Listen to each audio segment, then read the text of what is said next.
What's going on? What's up? Welcome to the first episode of Orby Chat. Going to be talking about some stuff that happened through Destiny in the last week. So first thing, so 1 out of 5. How would you rank the first Trials of Osiris of Year 2? What are your thoughts? 1 out of 5. I'm gonna have to give it a 1. Really? I mean, You're giving Trials a 1? I'm giving it a 1. I really, really liked the map. I thought the map played perfectly with Bannerfall. You could run your sniper, you could run your shotgun, whatever. It played well for everyone. It was a very versatile map, but dude, the lag is real.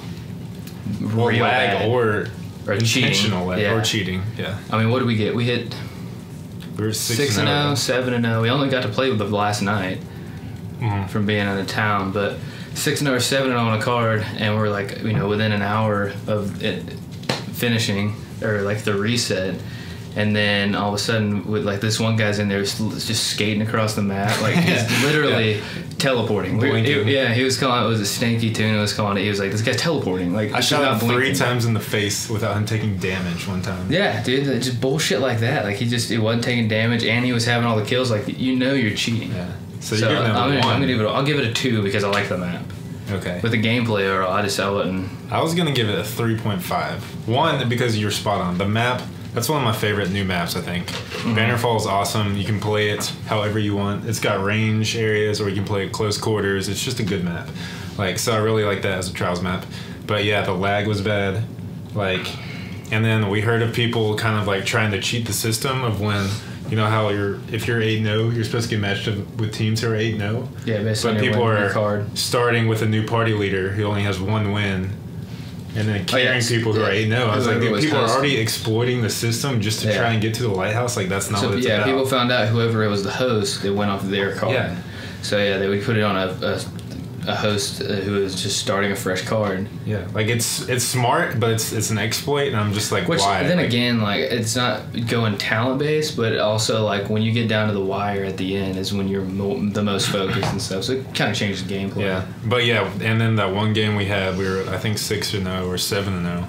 You came across that guy who was intentionally lagging, which I've heard a lot of people were complaining about the lag. Much more. No, he was reported by everyone. I'm gonna give it 3.5. Did really like the map. I mean, the weapon balance I think is at an all-time best right now in Crucible. You can use whatever type weapon you want and still be successful, depending on your gameplay. So I'll give it a 3.5. Oh, let me tell you this needs to change. Bungie.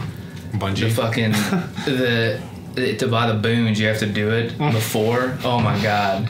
That's bullshit. Do you know they just before, put that in there? For those who don't know, before you go into the Trials of Osiris, if you haven't bought your boons, you cannot buy them once you've already started your first game on your card. So we got a new card and went in, and y'all bought them, and I hadn't bought them yet, but I wasn't host. Yeah. So he already started the game. I was like, wait, and it was too late. They were already 3-0 on my 1-0 card. They just snuck that in there to try and get people to find that out.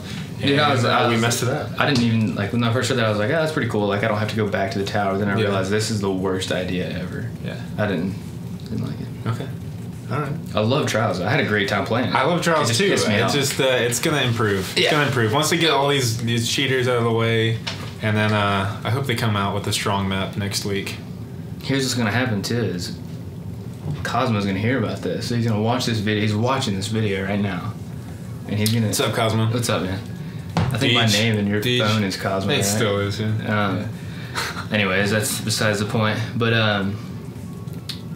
stuff like this in the forums, when all the community talks about it, is what helps it. Oh yeah, people were posting on the forums about it. It was just anybody I talked to who played Trials. We asked some guy to play with us, and he turned us down because he had already had such a bad experience with laggers. Yeah, one of the people we play with a lot too. Yeah, that's crazy. He was like, it's not worth it. All right, so Trials. Kind of a mess, I think. But it'll get better. Anyway, so next topic. I was super butthurt. Next topic. So in one word, how would you describe the Festival of the Lost, which Bungie came out with this past week, and it's still going on, actually, this week. I think it lasts one more week, and then it's over. So how would you describe it in one word, and why? Titties. Titties. Probably say it was pretty titties. No, I really do think it's a cool thing. I didn't do it. Like, I didn't participate in any of that much. I mean, I've been trying to grind candy, and you just don't want to, man. No, I did. I mean, we did the first day. We got it, but it's... The concept of it is awesome. Like, they can do stuff like that with any holiday, anything like that. Like, just make it more about, like, your character. Way better and, like, than the Jack-o'-lights of year one. That's oh my god, just like 100% improved. That was unbelievable. It was cool. I liked the idea. I didn't really participate just because we had that big discrepancy on you can't buy. There's no way they're going to let you buy a chest and then you're going to get exotic. Which we can talk about that topic in a later video. We'll come back to that in a later. It's a big thing about Destiny. It was yeah, for sure. The Eververse trading company, microtransactions. Well, so you thought it was titties? I thought it was titties. I was gonna say nifty because it's like a cool idea. Like, and there's no other game like that or has ever been where it's updating constantly, like with the schedule of the world. You know, like they're adding in stuff for holidays and stuff. Like, no other game has that, and it was cool. I mean, it's not like benefiting the game anyway. It kind of took your mind off of like the raids and stuff and let you go another route for specifically like just dressing your character up. Like that was what was cool. It made it more like so cool. You know, like the Second Life shit. Like where online it was more like you got to customize. It's and more, that's awesome. They're making it, especially in year 2, more like an RPG where you have so many different customizations to your character, like, which is great. Yeah.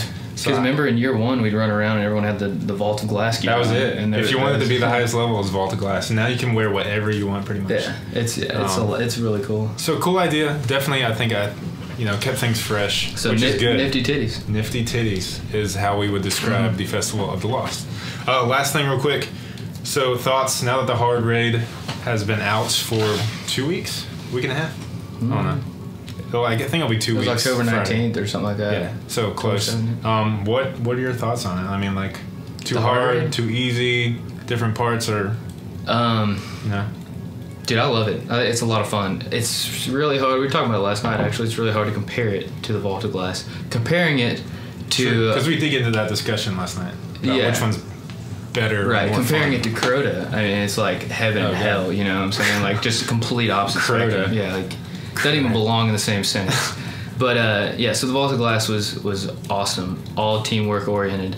This one shows the same thing, and the coolest part about it is like, I mean, you could go into Crota's End and have someone just ride the whole way out. Like he could do the whole thing. Yeah, you could solo it. You could easily. So this one is like you cannot. I'm sure someone will do it now that we're saying this, but you can't, of course, like mute your whole fire team and just have it down without have already pre-talked about stuff. You know what I'm saying? Like it is very, very team oriented and which is reminiscent of the Vault of Glass. Like, you had to have that team. And so like at the end, once you get to, I guess the sisters, but Oryx especially, like everyone has to do everything exactly right. Everyone has to do their part. If anyone messes up at all, you can't be helped really. Like once you falter, someone can't really come pick you. There's occasions where you can, but like it needs all 6, you know.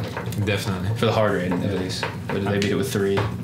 4. I think the legend himself beat it with like 4 people, but he was kind of exploiting it. But it's a good raid. I mean, like you said, the communication and the teamwork is definitely there, which was lacking in Prison of Elders from House of Wolves and then from Crota's End. Like, I don't think we've seen teamwork like that since the Vault of Glass, which is why it's getting compared to the Vault of Glass. But Crota's is very rushed. If I had to go with, I think in the hard raid the scale is a little unbalanced by encounters. Like the War Priest is still so easy. Like he's too easy. He's not even hard raid. When it first came out and dropped, and I was watching it live. I was watching. You didn't even notice a difference. I was watching Goth. Seriously, I was watching Goth. And I was like, all right, first boss, this is gonna be epic. Like, what's gonna happen?